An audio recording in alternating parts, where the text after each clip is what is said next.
Amados irmãos, amadas irmãs, ultimamente estamos vivendo nas redes sociais uma onda de críticas à Igreja, ao Papa e à CNBB, na maioria das vezes a partir de notícias falsas. Hoje em dia, tudo da Igreja é alvo de crítica. O que ela é e o que ela não é, mas deveria ser. O que ela faz e o que ela não faz, mas deveria fazer.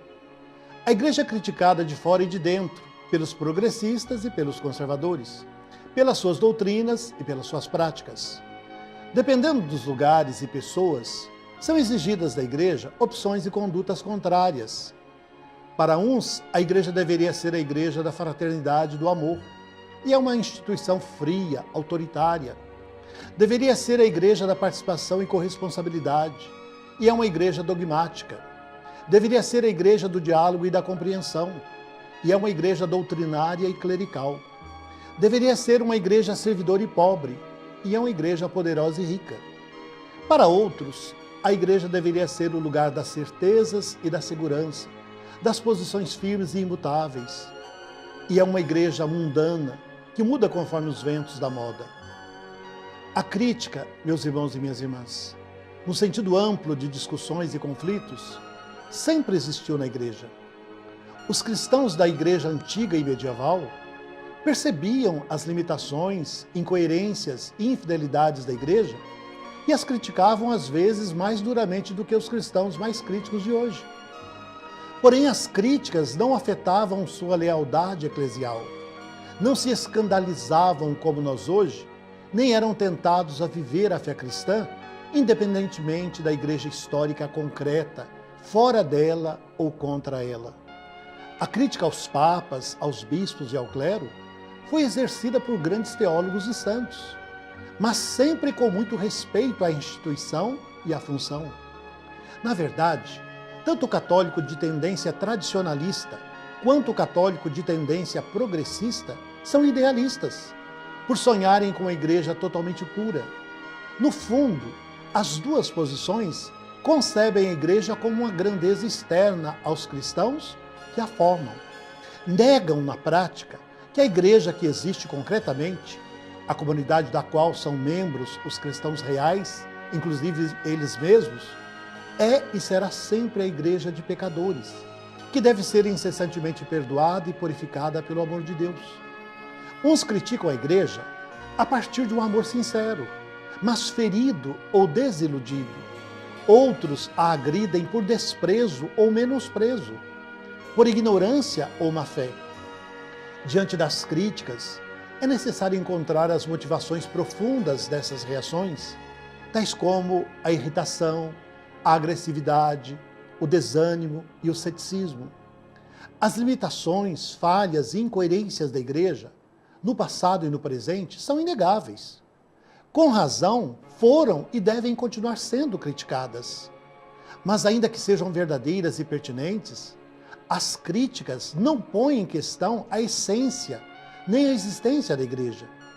Mostram, pelo contrário, sua necessidade como sacramento do perdão e da reconciliação.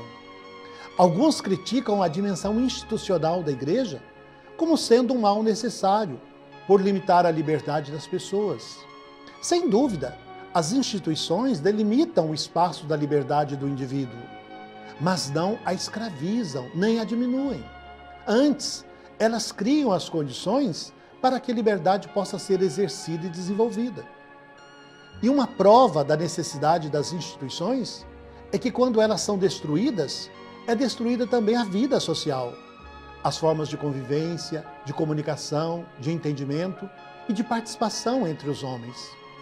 O próprio Jesus Cristo não foi, como alguns julgam, apenas um profeta itinerante. Ele instituiu os apóstolos, prometeu edificar sua igreja sobre a fé professada por Pedro, instituiu a Eucaristia e, após a ressurreição, enviou os apóstolos por todo o mundo, dando-lhes determinados poderes e instruções.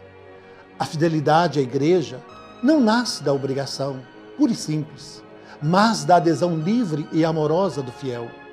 Dessa liberdade fundante é que se pode deduzir a necessária fidelidade.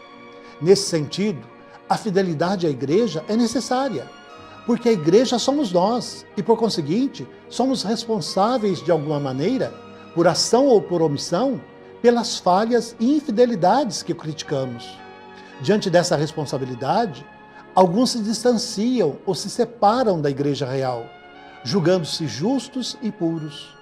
Não percebem que as críticas que saem do coração não convertido não convertem ninguém. Outros identificam a igreja criticada com a hierarquia. Contudo, considerar o clero responsável por tudo o que há de errado na igreja é identificar toda a igreja com a hierarquia e cair no tão combatido clericalismo. Exercer o direito e o dever da crítica à igreja, na fidelidade à igreja, nas situações concretas, é uma tarefa necessária, mas difícil e delicada. A ausência de crítica leva facilmente à autossuficiência, ao autoritarismo e ao triunfalismo. Por parte da hierarquia e das pessoas ou grupos que se comportam como se fossem donos da igreja e donos da verdade.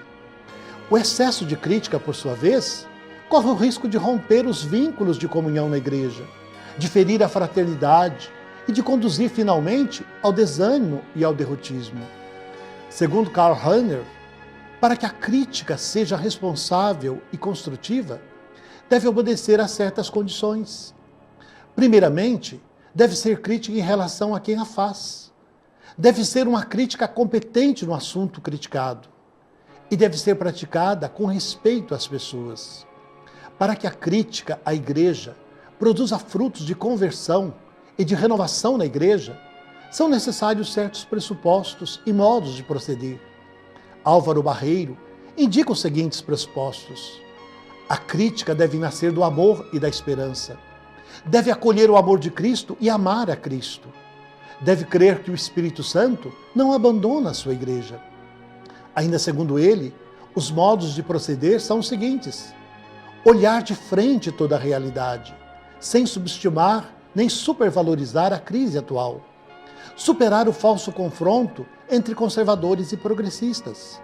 E exercer uma crítica responsável através da participação e do diálogo. Meu irmão, minha irmã, tenha espírito crítico em relação a tudo, inclusive em relação à igreja, mas sempre na fidelidade a Jesus e à própria igreja. É preferível errar com a igreja a tentar acertar contra ela, porque foi à igreja que Jesus enviou o Espírito Santo, não a você em particular. Você só se deixará conduzir pelo Espírito Santo, de fato, se estiver na fidelidade à igreja de Cristo. Amém.